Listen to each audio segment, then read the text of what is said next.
வணக்கம். இன்றைய தலைப்புச் செய்திகள். தீபாவளிக்கு முன்னதாக அனைத்து ரேஷன் கடைகளும் திறக்கப்படும், முதல்வர் ரங்கசாமி அறிவிப்பு. புதுவையில் 60 லட்சம் ரூபாய் மதிப்புள்ள கைபேசிகள் மீட்கப்பட்டு உரியவர்களிடம் ஒப்படைப்பு. புதுச்சேரி அரசு மருத்துவமனைகளில் பணியாற்றும் துப்புரவு தொழிலாளர்களுக்கு பணி நீட்டிப்பு வழங்க வலியுறுத்தி துப்புரவு தொழிலாளர்கள் பணிகளை புறக்கணித்து போராட்டம். வீர தமிழரசி வேலு நாச்சியாருக்கு புதுவையில் சிலை வைக்க முதல்வரிடம் சட்டமன்ற உறுப்பினர் ராமலிங்கம் வலியுறுத்தல். இனி விரிவான செய்திகள். புதுவை மாநிலத்தில் தீபாவளிக்கு முன்னதாக அனைத்து ரேஷன் கடைகளும் மீண்டும் திறக்கப்பட்டு அரிசி வழங்கப்படும் என முதலமைச்சர் ரங்கசாமி தெரிவித்துள்ளார். புதுவை அரசு சுற்றுலாத்துறை சார்பில் ஒவ்வொரு ஆண்டும் செப்டம்பர் திங்கள் 27ஆம் நாள் உலக சுற்றுலா தின விழாவாக கொண்டாடப்படுகிறது. உலக சுற்றுலா நிறுவனம் 2024ஆம் ஆண்டிற்காக உலக சுற்றுலா தின செய்தியாக சுற்றுலாவும் அமைதியும் என்ற கருத்தை முன்வைத்து உலக அளவில் உள்ள சுற்றுலா மற்றும் விருந்தோம்பல் துறையினர் கொண்டாடும் விதமாக அறிவிப்பு ஒன்று வெளியிட்டுள்ளது. புதுவை அரசு சுற்றுலாத்துறை சார்பில் உலக சுற்றுலா தின விழா இன்று முதல் வரும் 28ஆம் நாள் வரை 3 நாட்கள் கொண்டாடப்படுகிறது. இந்த நிலையில் உலக சுற்றுலா தின துவக்க விழா புதுச்சேரி பழைய துறைமுக வளாகத்தில் உள்ள புதுப்பிக்கப்பட்ட மாநாட்டு கூடத்தில் நடைபெற்றது. விழாவில் துணைநிலை ஆளுநர் கைலாஷ்நாதன், முதலமைச்சர் ரங்கசாமி, சபாநாயகர் செல்வம், சுற்றுலா அமைச்சர் லட்சுமி நாராயணன் மற்றும் சட்டமன்ற உறுப்பினர் அனிபால் கன்னடி, தலைமை செயலர் சரத் சவுகான் ஆகியோர் கலந்து கொண்டு குத்துவிளக்கேற்றி விழாவை துவக்கி வைத்தனர். விழாவில் புதுவையில் அமைந்துள்ள சித்தர் ஆலயங்கள், பீடங்களின் தகவல் கையேட்டை துணைநிலை ஆளுநர் கைலாஷ்நாதன் வெளியிட முதலமைச்சர் ரங்கசாமி பெற்றுக்கொண்டார். அதைத் தொடர்ந்து சித்தர் சுற்றுலா பயண நிகழ்ச்சியை துணைநிலை ஆளுநர், முதலமைச்சர் ஆகியோர் கொடியசைத்து துவக்கி வைத்தனர். முன்னதாக விழாவை துவக்கி வைத்து பேசிய முதலமைச்சர் ரங்கசாமி, உலக நாடுகளில் உள்ள அனைத்து உணவகங்களும் கிடைக்கின்ற மாநிலமாக புதுச்சேரி திகழ்வதாகவும், ஆன்மீகம் மற்றும் அமைதி நிறைந்த பூமி என்பதால் அதிகப்படியான சுற்றுலா பயணிகள் புதுச்சேரிக்கு விரும்பி வருவதாக கூறியுள்ளார். புதுவையில் உள்ள பொதுமக்களுக்கு இலவச அரிசி வழங்க ஏற்கனவே ஒப்புதல் அளிக்கப்பட்டுள்ள நிலையில் டெண்டர் விரைவில் விடப்பட்டு தீபாவளிக்கு முன்னதாக அனைத்து ரேஷன் திறக்கப்படும் என்றும் தெரிவித்தார். தொடர்ந்து பேசிய அவர், மத்திய அரசு புதுச்சேரிக்கு மாநிலத்திற்கு தேவையான உதவிகளை செய்து வருகிறது என்றார். மேலும் கடந்த ஆண்டை ஒப்பிடும் பொழுது டெங்கு காய்ச்சல் இந்த ஆண்டு கட்டுப்பாட்டில் உள்ளதாகவும், டெங்கு காய்ச்சலை கட்டுப்படுத்த அனைத்து முன்னெச்சரிக்கை நடவடிக்கைகளும் அரசு எடுத்து வருவதாக கூறியுள்ளார். புதுவையில் 60 லட்சம் ரூபாய் மதிப்புள்ள 250 கைபேசிகள் இணையவழி குற்றப்பிரிவு போலீசாரால் மீட்கப்பட்டு உரியவர்களிடம் ஒப்படைக்கப்பட்டது. புதுச்சேரி கோரிமேடு இணையவழி குற்றப்பிரிவு காவல் நிலையத்தில் நடைபெற்ற கைபேசிகள் ஒப்படைப்பு நிகழ்ச்சிக்கு பின் முதுநிலை காவல் கண்காணிப்பாளர் கலைவாணன் செய்தியாளர்களிடம் கூறும் பொழுது, புதுவையில் கடந்த 3 மாதங்களில் திருடு போன தொலைந்த கைபேசிகள் குறித்த புகார்களில் இதுவரை 250 கைபேசிகள் மீட்கப்பட்டுள்ளது. அவை நீதிமன்ற அனுமதியுடன் உரியவர்களிடம் ஒப்படைக்கப்படுகின்றது. மீட்கப்பட்ட கைபேசிகளின் மொத்த மதிப்பு 60 லட்சம் ரூபாய் என மதிப்பிடப்படுகிறது. ஏற்கனவே நெய்வேலியை சேர்ந்தவர்கள் பெங்களூருவில் போலி நிறுவனம் துவங்கி வெளிநாடுகளில் வேலை வாங்கி தருவதாக ஆயிரக்கணக்கானோரை மோசடி செய்துள்ளனர். அவர்கள் 200 கோடி ரூபாய் வரை மோசடி செய்திருப்பது தெரிய வந்தது. அதில் முக்கிய நபர்கள் கைது செய்யப்பட்டனர். மேலும் போலி நிறுவனத்தின் நெய்வேலி உள்ளிட்ட 2 கிளைகளுக்கு சீலிடப்பட்டுள்ளது. அந்த வழக்கில் மேலும் சிலரை கைது செய்ய நடவடிக்கை எடுக்கப்பட்டு வருகிறது என்றார். இந்த பேட்டியின் பொழுது இணையவழி குற்றப்பிரிவு ஆய்வாளர்கள் கீர்த்தி, தியாகராஜன் உள்ளிட்டோர் உடனிருந்தனர். புதுவை அரசு மருத்துவமனைகளில் பணியாற்றும் துப்புரவு தொழிலாளர்களுக்கு பணி நீட்டிப்பு வழங்க வலியுறுத்தி துப்புரவு தொழிலாளர்கள் பணிகளை புறக்கணித்து போராட்டத்தில் ஈடுபட்டதால் அரசு மருத்துவமனையில் துப்புரவு பணிகள் பாதிக்கப்பட்டது. போராட்டத்தில் ஈடுபட்ட துப்புரவு தொழிலாளர்களுக்கு சட்டமன்ற எதிர்க்கட்சித் தலைவர் சிவா நேரில் சென்று ஆதரவு தெரிவித்தார். புதுவை அரசின் சுகாதாரத்துறையின் கீழ் இயங்கி வரும் இந்திரா காந்தி அரசு பொது மருத்துவமனை மற்றும் பட்ட மேற்படிப்பு மையம், ராஜீவ்காந்தி அரசு மகளிர் மற்றும் குழந்தைகள் மருத்துவமனை ஆகியவற்றில் சுகாதார பணிகளுக்கு முன்பிருந்த நிரந்தர பணியாளர் நியமனத்தை மறுத்து அவுட் சோர்சிங் என்ற பெயரில் ஒப்பந்த தொழிலாளர்களை நியமித்தனர். அவர்கள் பல ஆண்டுகளாக குறைந்த சம்பளத்தில் மருத்துவமனைகளில் துப்புரவு பணி செய்து வருகின்றனர். குறிப்பாக கொரோனா காலத்தில் இரவு பகல் பாராமல் அனைத்து பணிகளையும் சுகாதார துப்புரவு பணியாளர்களை பார்த்தனர். இந்த நிலையில் கடந்த சில ஆண்டுகளாக நடந்து வந்த ஒப்பந்தத்தை முடித்து வரும் அக்டோபர் 1 முதல் புதிய ஒப்பந்தம் முதலமைச்சர் ரங்கசாமி முன்னிலையில் போடப்பட்டுள்ளது. ஒப்பந்தம் செய்யப்பட்ட புதிய ஒப்பந்ததாரர் கடந்த 7 ஆண்டுகளுக்கும் மேலாக பணியாற்றி வந்த தொழிலாளர்களை முழுமையாகவோ அல்லது பகுதியாகவோ நீக்கிவிட்டு புதிய தொழிலாளர்களை நியமிக்கும் வேலையில் இறங்கியுள்ளனர். இதை அறிந்த ஒப்பந்த தொழிலாளர்கள் தங்கள் பணிகளை புறக்கணித்து அரசு மருத்துவமனை வளாகத்தில் இன்று முதல் உள்ளிருப்பு போராட்டத்தில் ஈடுபட்டு வருகின்றனர். இதனால் அரசு மருத்துவமனைகளில் துப்புரவு பணி முழுமையாக தடை செய்யப்பட்டுள்ளது. இந்த நிலையில் உள்ளிருப்பு போராட்டத்தில் ஈடுபட்ட தொழிலாளர்களை நேரில் சந்தித்து ஆதரவு தெரிவித்த புதுச்சேரி சட்டமன்ற எதிர்க்கட்சித் தலைவர் சிவா, தொழிலாளர் சட்ட விதிமுறைகளுக்கு எதிராக செயல்படும் புதிய ஒப்பந்தத்தை ரத்து செய்ய முதலமைச்சரை சந்தித்து வலியுறுத்த உள்ளதாக தெரிவித்துள்ளார். புதுவையில் வேலு நாச்சியாருக்கு சிலை வைக்க வேண்டும் என முதல்வர் ரங்கசாமியிடம் சட்டமன்ற உறுப்பினர் வி.பி. ராமலிங்கம் வலியுறுத்தினார். புதுச்சேரி முதலமைச்சர் ரங்கசாமியை சட்டமன்ற அலுவலகத்தில் சட்டமன்ற உறுப்பினர் வி.பி. ராமலிங்கம் தலைமையில் வீர தமிழரசி வேலு நாச்சியார் இலக்கிய சமூக இயக்கத்தினர் சந்தித்தனர். அப்பொழுது வேலு நாச்சியார் இயக்கத்தின் கோரிக்கை மனுவை முதலமைச்சரிடம் சட்டமன்ற உறுப்பினர் வி.பி. ராமலிங்கம் அளித்தார். அந்த மனுவில் ஆங்கிலேயரை போரிட்டு வென்ற ஒரே நபரான தமிழ் பெண்மணி ராணி வேலு நாச்சியாருக்கு புதுச்சேரிக்கும் உள்ள தொடர்பை எடுத்துரைத்தார். அவரது விடுதலை வீரத்தை போற்றும் விதமாக மத்திய அரசும் தமிழக அரசும் சிறப்பு செய்துள்ளதை எடுத்து கூறி, அதுபோல் புதுவையில் வேலு நாச்சியார் சிலை வைப்பது, கல்வி நிறுவனத்திற்கு பெயர் வைப்பது, முக்கியமான சாலைக்கு பெயர் வைப்பது தொடர்பாகவும் விளக்கி சொல்லப்பட்டு பணிவுடன் கேட்டுக் கொள்ளப்பட்டுள்ளது. முதலமைச்சர் ரங்கசாமி கோரிக்கை மனுவை முழுமையாக படித்து கனிவுடன் பெற்றுக்கொண்டு உரிய நடவடிக்கை எடுப்பதாகவும் தெரிவித்துக் கொண்டார். இந்த சந்திப்பின் பொழுது இயக்கத்தின் தலைவர், ஓய்வு பெற்ற சுங்கத்துறை ஆய்வாளர் என்.எஸ். கலைவரதன், செயலர் கலைவாணி கணேசன், இலக்கிய அணி தலைவர் இளங்கோயில், கலைமாமணி டாக்டர் நமச்சிவாயும், இயக்கத்தின் கவிஞர்கள் பச்சையம்மாள் பாண்டியன், குமரவேல், புவனா, சத்யா, பத்மநாபன், கதிர் முத்துரத்தினம், காஞ்சனா மற்றும் பிரமிளா மேரி, தனலட்சுமி, கபிலன் ஆகியோர் உடனிருந்தனர். திமுக பவள விழாவையொட்டி புதுவையில் சாலையோர வியாபாரிகளுக்கு தள்ளுவண்டி, மாணவர்களுக்கு கல்வி உதவித்தொகை உள்ளிட்ட நலத்திட்ட உதவிகளை சட்டமன்ற எதிர்க்கட்சித் தலைவர் சிவா வழங்கினார். திமுக பவள விழாவையொட்டி புதுச்சேரி தட்டாஞ்சாவடி தொகுதி திமுக நிர்வாகி எரிகாஸ்பின் ஏற்பாட்டின் பேரில் நலத்திட்ட உதவிகள் வழங்கும் நிகழ்ச்சி பாக்கமுடியான்பேட் பகுதியில் நடைபெற்றது. சட்டமன்ற எதிர்க்கட்சித் தலைவரும் மாநில கழக அமைப்பாளருமான சிவா கலந்து கொண்டு மாணவர்களுக்கு கல்வி உதவித்தொகை, சாலையோர வியாபாரிகளுக்கு தள்ளுவண்டி மற்றும் 300க்கும் மேற்பட்ட ஏழை பெண்களுக்கு புடவை உள்ளிட்ட நலத்திட்ட உதவிகளை வழங்கினார். இந்த நிகழ்ச்சியில் சட்டமன்ற உறுப்பினர்கள் அனிபால் கண்ணடி, செந்தில்குமார், தொகுதி செயலாளர் ஆறுமுகம் உள்ளிட்ட கழக நிர்வாகிகள் ஏராளமானோர் கலந்து கொண்டனர். ஓபிசி மக்களின் இடஒதுக்கீடு பற்றி தவறாக கருத்துக்களை சித்தரித்து பேசிய ராகுல் காந்தியை கண்டித்து புதுவை பாரதிய ஜனதா கட்சி ஓபிசி அணியின் மாபெரும் கண்டன ஆர்ப்பாட்டத்தில் அரியாங்குப்பம் பகுதியைச் சேர்ந்த ஓபிசி நிர்வாகிகள் பலர் கலந்து கொண்டனர். ஓபிசி மக்களின் இடஒதுக்கீடு பற்றி தவறாக கருத்துக்களை சித்தரித்து பேசிய ராகுல் காந்தியை கண்டித்து புதுச்சேரி பாரதிய ஜனதா கட்சி ஓபிசி அணியின் மாபெரும் கண்டன ஆர்ப்பாட்டம் இந்திரா காந்தி சிலை அருகில் நடைபெற்றது.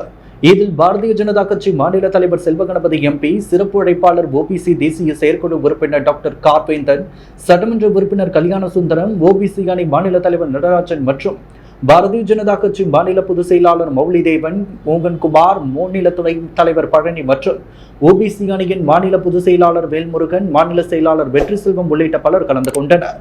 இந்த ஆர்ப்பாட்டத்தில் அரியாங்குப்பம் மாவட்ட ஓபிசி அணித் தலைவர் டாக்டர் கார்த்திகேயன் தலைமையில் மாநில செயற்குழு உறுப்பினர் ராமபாண்டியன், அரியாங்குப்பம் மாவட்ட பொதுச் செயலாளர் மணவெளி ராஜா, சத்தியமூர்த்தி, துணைத் தலைவர்கள் செந்தில்குமார், நெட்டப்பாக்கம் ராஜா, மாவட்ட பொருளாளர் அனந்தராஜ் மற்றும் தொகுதி தலைவர்கள், அணி நிர்வாகிகள், கட்சி நிர்வாகிகள் திரளாக கலந்து கொண்டனர். புதுச்சேரி முத்தியால்பேட்டையில் மாயமான சிறுவனை பாரதி பூங்காவில் போலீசார் மீட்டனர். தாமாகவே வீட்டை விட்டு வெளியேறிவிட்டு கடத்தி வந்ததாக பொய் கூறி போலீசாரை திசை மாற்றிய சிறுவனால் பரபரப்பு ஏற்பட்டது. புதுவை முத்தியால்பேட்டை வாழைக்குளம் மாரியம்மன் கோவில் வீதியை சேர்ந்தவர் வள்ளி. இவர் 10 ஆண்டுக்கு முன்பு கணவரை பிரிந்து தனியாக வசித்து வருகிறார். இவரின் மகன் 10 வயதாகும் விக்ராந்த் அதே பகுதியில் உள்ள பள்ளியில் 6ஆம் வகுப்பு படித்து வருகிறார். இன்று காலை 6:30 மணியளவில் விக்ராந்த் தூங்கி எழுந்துள்ளார். அப்பொழுது அவரின் தாயார் வள்ளி குளித்துவிட்டு வரும்படி கூறியுள்ளார். குளித்துவிட்டு வருவதாக சென்ற விக்ராந்தை காணவில்லை. அக்கம் பக்கத்தில் வள்ளி மகனை எங்கு தேடியும் கிடைக்கவில்லை. அப்பகுதியில் உள்ள 3 தெருவில் தேடியும் கிடைக்கவில்லை. இதையடுத்து காலை 9 மணிக்கு தனது மகன் காணாமல் போன விபரத்தை வள்ளி கூறி புகார் செய்துள்ளார். ஏற்கனவே முத்தியால்பேட்டையில் 9 வயது சிறுமி காயமாகி பாலியல் வன்முறையில் கொலை செய்யப்பட்டுள்ளார். 2 நாள் கழித்து சிறுமியின் உடல் சாக்கு மூட்டையில் கழிவுநீர் கால்வாயில் பிணமாக மீட்கப்பட்டார். இந்த சம்பவம் நாடு முழுவதும் அதிர்வலியை ஏற்படுத்திய நிலையில் சிறுமி மாயமானவுடன் போலீசார் உடனடி நடவடிக்கை எடுத்திருந்தால் உயிருடன் மீட்கப்பட்டிருக்கலாம் என பொதுமக்களும் அரசியல் கட்சிகளும் குற்றம் சாட்டினர். இந்த நிலையில் சிறுவன் காணாமல் போனதும் முத்தியால்பேட்டை போலீசார் பதட்டம் அடைந்தனர். பெரியகடை போலீசாரின் உதவியையும் முத்தியால்பேட்டை போலீசார் நாடினர். சிறுவன் போட்டோவை மற்ற காவல் நிலையங்களுக்கும் அனுப்பி சிறுவனை தேடினர். நகர பகுதி முழுவதும் ஜீப், மோட்டார் சைக்கிள்களில் சிறுவனை தேடும் பணியில் போலீசார் ஈடுபட்டனர். காவலர் ராஜேஷ், பாலமுருகன் ஆகியோர் கடற்கரை சாலை அதன் அருகில் உள்ள பகுதிகளில் தேடிய பொழுது பாரதி பூங்காவில் இரு கையில் விக்ராந்த் தூங்கிக் கொண்டிருந்தார். அவரை எழுப்பி விசாரித்த பொழுது வீட்டில் தூங்கிக் கொண்டிருந்த எண்ணை யாரோ கடத்தி வந்து இங்கு விட்டுவிட்டதாக தெரிவித்தார். இதையடுத்து விக்ராந்தை முத்தியால்பேட்டை காவல் நிலையம் அழைத்து சென்று விசாரித்தனர். அப்பொழுது தனக்கு கடற்கரை பார்க் செல்ல வேண்டும் என ஆசையாக இருந்தது. அம்மா திட்டுவார் என்பதால் கேட்க பயமாக இருந்தது. அதனால் நானே வந்தேன் என கூறியுள்ளார்.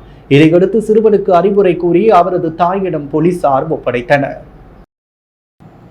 உலக சுற்றுச்சூழல் சுகாதார தினத்தை முன்னிட்டு நடைபெற்ற மிதிவண்டி விழிப்புணர்வு பேரணியை சட்டமன்ற உறுப்பினர் வி.பி. ராமலிங்கம் கொடியசைத்து துவக்கி வைத்தார். உலக சுகாதார அமைப்பு செப்டம்பர் 26 உலக சுற்றுச்சூழல் சுகாதார தினமாக அறிவித்தது.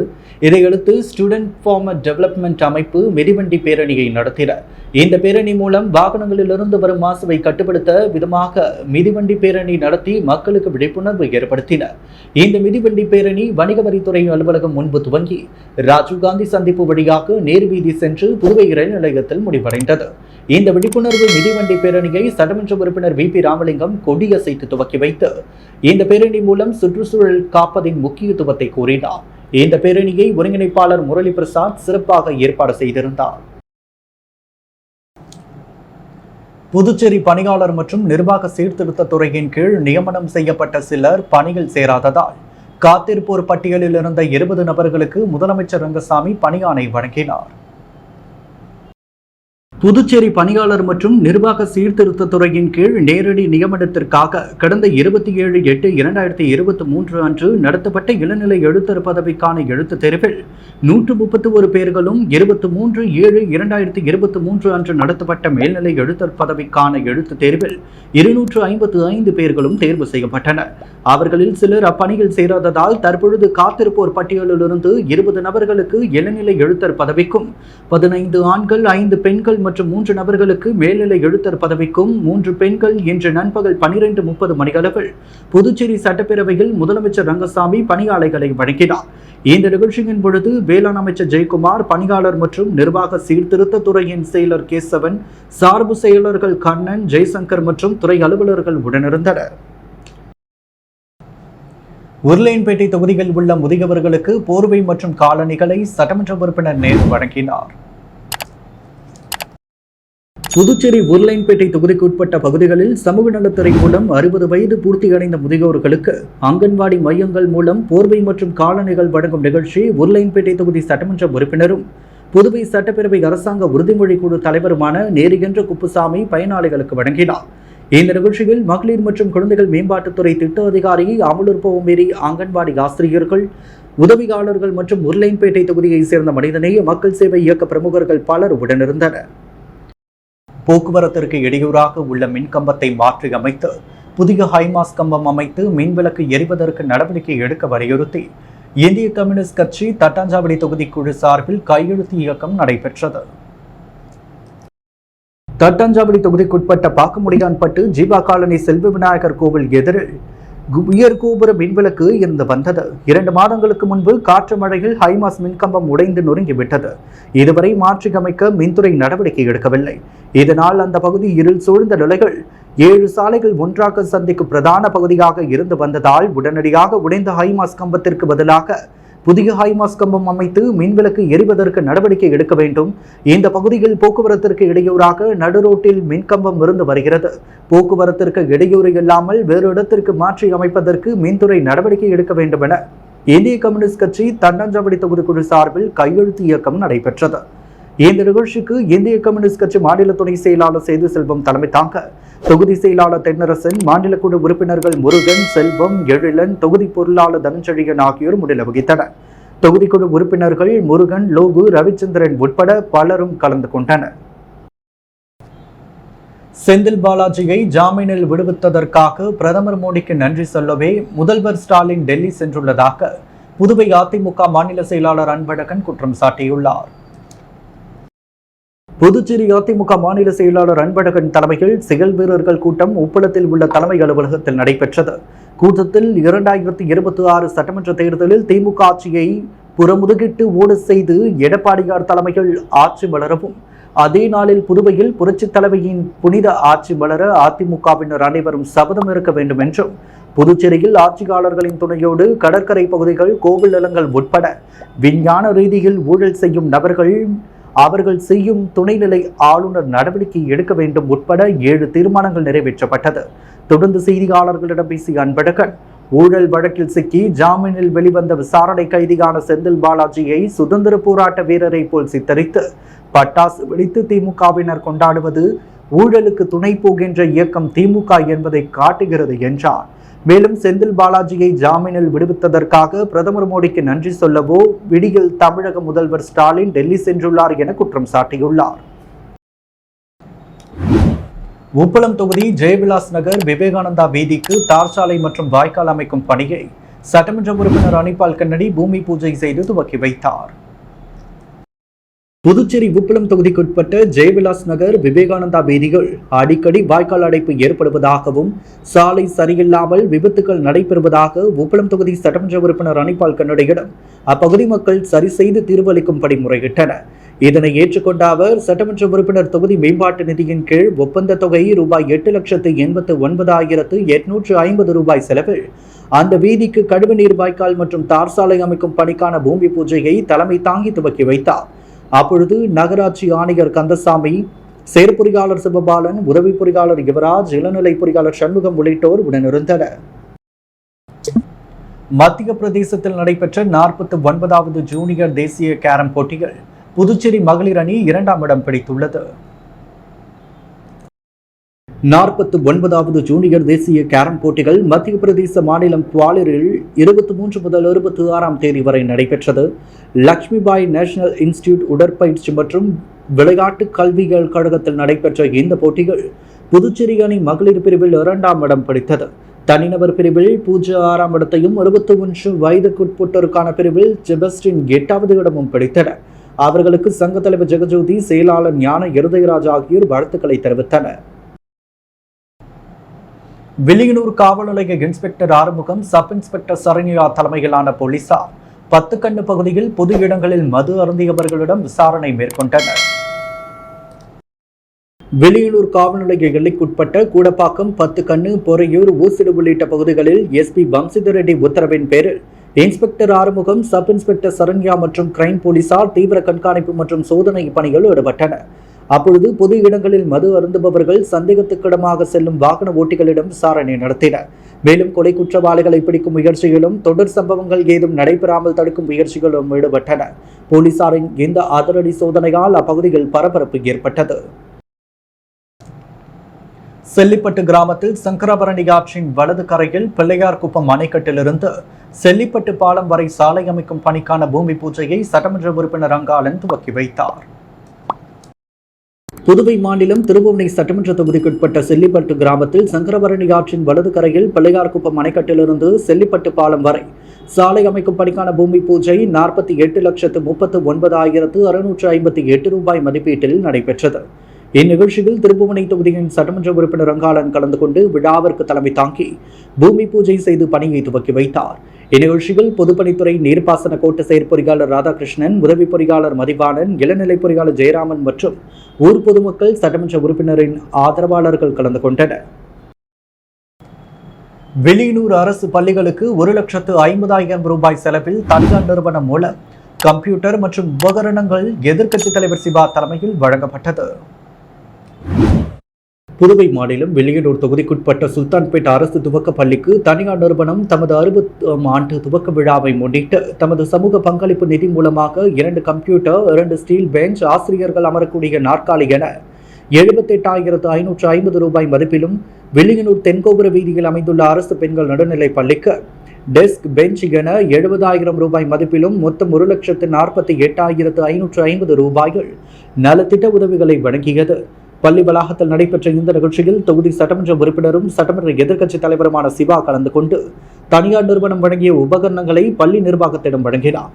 இந்த நிகழ்ச்சியில் தனியார் நிறுவன புதுச்சேரி கிளை மேலாளர் நிஜோ, கணக்காளர் சதீஷ், பிஜு மற்றும் பள்ளி துணை ஆய்வாளர் அமல்ராஜ், தலைமை ஆசிரியர்கள் பிரபு, கணேஷ், பச்சாத்தம்மா உட்பட ஆசிரியர்கள், பிரமுகர்கள், முக்கியஸ்தரர்கள், பெற்றோர்கள் மற்றும் திமுக நிர்வாகிகள் கலந்து கொண்டனர். புதுச்சேரி விட்டல் சேவா ட்ரஸ்ட் சார்பில் நடைபெற்ற நாமசாகர் நிகழ்ச்சியில் ஏராளமானோர் பங்கேற்றனர். புதுச்சேரி விட்டல் சேவா ட்ரஸ்ட் சார்பில் நாமசேகர் நிகழ்ச்சி ECR KBS கன்வென்ஷன் சென்டரில் நடைபெற்றது. இரவு 7 மணிக்கு பஜனை, அதைத் தொடர்ந்து உபன்யாசம் நடைபெற்றது. விட்டல் தாஸ் மகாராஜ் உபன்யாசம் செய்தார். பல்வேறு பகுதிகளைச் சேர்ந்த பக்தர்கள் பங்கேற்றனர். வரும் 29ஆம் தேதி வரை தொடர்ந்து பஜனையும் உபன்யாசமும் நடக்கின்றது. மாலை 7 மணி முதல் இரவு 8:30 மணி வரை உபன்யாசத்தில் பங்கேற்கலாம். அனுமதி இலவசம் என அறிவிக்கப்பட்டுள்ளது. இந்திரா காந்தி அரசு மேல்நிலைப் பள்ளியில் பள்ளி அளவிலான அறிவியல் கண்காட்சி நடைபெற்றது. புதுச்சேரி இந்திரா நகரில் உள்ள இந்திரா காந்தி அரசு மேல்நிலைப் பள்ளியில் பள்ளி அளவிலான அறிவியல் கண்காட்சி நடைபெற்றது. அறிவியல் கண்காட்சியினை இந்திரா காந்தி கலை மற்றும் அறிவியல் கல்லூரியின் உதவி பேராசிரியர் பிரசன்னா துவக்கி வைத்து மாணவர்களின் படைப்பினை பார்வையிட்டார். மாணவர்கள் அறிவியல், கலை மற்றும் உணவு போன்ற பிரிவுகளில் தங்கள் படைப்புகளை படைத்திருந்தனர்.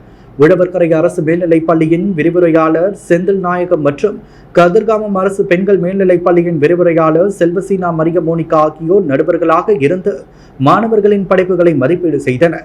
அறிவியல் கண்காட்சி நிகழ்ச்சியில் பள்ளியின் துணை முதல்வர் சந்திரன், பொறுப்பாசிரியர் மணிமொழி, உயர்நிலை பள்ளி பொறுப்பாசிரியை ஜெசி மற்றும் ஆசிரியர் பெருமக்கள், மாணவர்கள் கலந்து கொண்டனர். புதுச்சேரி முதலியார்பேட்டை தொகுதிக்குட்பட்ட ஆலை வீதியின் மேம்பாட்டு பணிக்கு 78 லட்சம் ரூபாய் மதிப்பீட்டில் பூமி பூஜை விழா முதலியார்பேட்டை சட்டமன்ற உறுப்பினர் சம்பத் தலைமையில் நடைபெற்றது. புதுச்சேரி முதலியார்பேட்டை தொகுதிக்குட்பட்ட ஆலை வீதியின் கடலூர் சாலை பால் பூத் முதல் புவன்கரே வீதி வரை மேம்பாட்டு பணிக்கு 78 லட்சம் மதிப்பீட்டில் பூமி பூஜை விழா முதலியார்பேட்டை சட்டமன்ற உறுப்பினர் சம்பத் தலைமையில் நடைபெற்றது. இவ்விழாவில் பொதுப்பணித்துறை தலைமை பொறியாளர் முனைவர் தீனதயாளன், கட்டடங்கள் மற்றும் சாலைகள் கூட்டம் செயற் பொறியாளர் சுந்தர்ராஜ், உதவி பொறியாளர் பார்த்தசாரதி, இளநிலை பொறியாளர் முருகன் மற்றும் ஒப்பந்ததாரர் அருணகிரிமன் சன்ஸ் ஆகியோர் கலந்து கொண்டனர். புதுவையில் இன்று தங்கம் மற்றும் வெள்ளி விலை நிலவரம். முத்து கோல்ட் ஹவுஸ் வழங்கும் தங்கம் மற்றும் வெள்ளி விலை நிலவரம். தங்கம் 1 கிராம் 7100 ரூபாய், வெள்ளி 1 கிராம் 99 ரூபாய். மீண்டும் இன்றைய முக்கிய செய்திகள். தீபாவளிக்கு முன்னதாக அனைத்து ரேஷன் கடைகளும் திறக்கப்படும், முதல்வர் ரங்கசாமி அறிவிப்பு. புதுவையில் 60 லட்சம் ரூபாய் மதிப்புள்ள கைபேசிகள் மீட்கப்பட்டு உரியவர்களிடம் ஒப்படைப்பு. புதுச்சேரி அரசு மருத்துவமனைகளில் பணியாற்றும் துப்புரவு தொழிலாளர்களுக்கு பணி நீட்டிப்பு வழங்க வலியுறுத்தி துப்புரவு தொழிலாளர்கள் பணிகளை புறக்கணித்து போராட்டம். வீர தமிழரசி வேலு நாச்சியாருக்கு புதுவையில் சிலை வைக்க முதல்வரிடம் சட்டமன்ற உறுப்பினர் ராமலிங்கம் வலியுறுத்தல். புதிய ஹைமாஸ் கம்பம் அமைத்து மின்விளக்கு எரிவதற்கு நடவடிக்கை எடுக்க வலியுறுத்தி இந்திய கம்யூனிஸ்ட் கட்சி சார்பில் கையெழுத்து இயக்கம். ஊழலுக்கு துணை போகின்ற இயக்கம் திமுக, அதிமுக செயலாளர் அன்பழகன் சாடல். இத்துடன் எஸ் மீடியாவின் செய்திகள் நிறைவடைகின்றன. வணக்கம்.